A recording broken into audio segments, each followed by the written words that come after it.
ngarang si koi gi tongan ba CSO sing amadi tongan ba koi gi loop sing dagi koi state sigi leadership oriba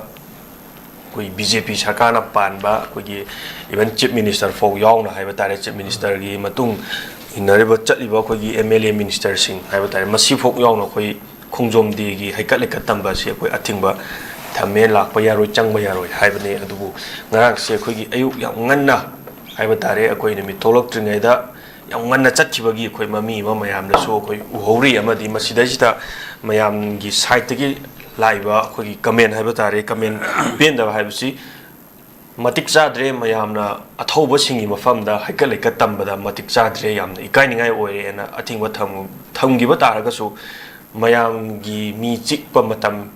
lambi thong chindrigi matam da yang nganna laga koi function ase akoi lei haikat lekat tamba khongjom de gi se akoi saruk yaba lakhibagi akoi mami su mayam na so loina mu ubi khre adubu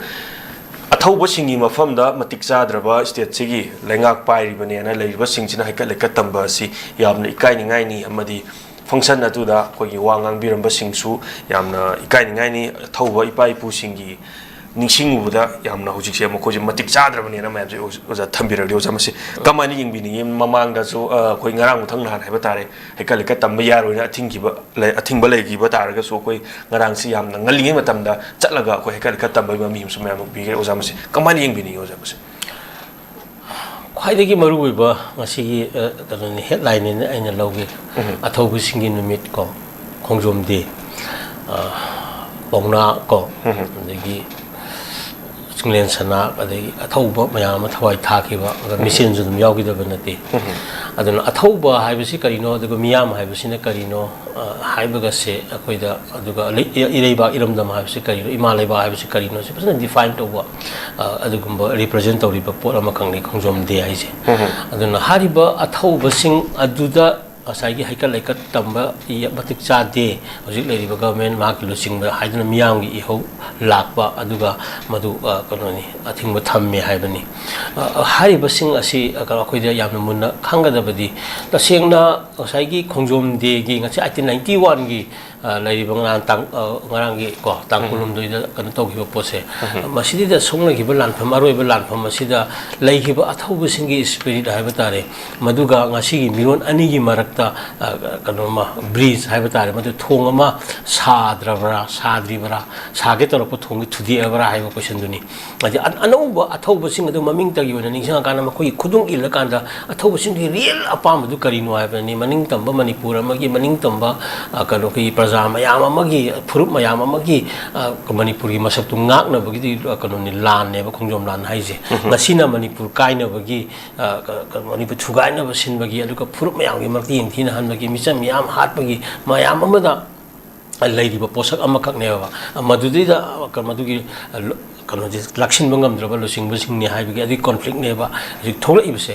tasengna swaida kana rakhiso kitang yenghoba yabasu akoida lai akoi character da malem gi leiba ate su leidaba nate kudamana da awagi makada sai 19 to 1826 ki 7 years di basation sai tare kontak poi matam da akoina even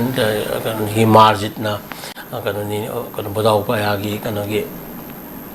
coronation yaudabagi adagi magi mating ni ruba magi power kano je sagana hona bagi khut thingjen bagi tanja su adum lakhi bani ko aidi akoi marakagi su dum yawi haibani da aduga kano ni even 1991 gi land itself sisu akoina athauba singi ni hairaga su madugi maram ama lakpada ngasi ji lan thopa ya ponte ko aidi lan thotri mamang da lan thona bagi magi atmosphere situation magi ama leigdong ne ba amadu tasengna number 1 saigi kanoni akoi ni thong sama sen surchandra kulchandra gi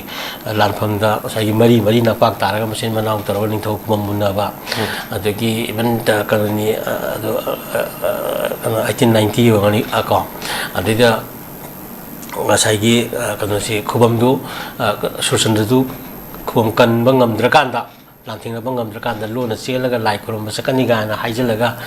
atopa british ki manar ka salaga wakat urbaning thok hanjal biu ga na sumaina ngasai akoi sidita su ngasi ke mana ba character hai batare akoi masen gi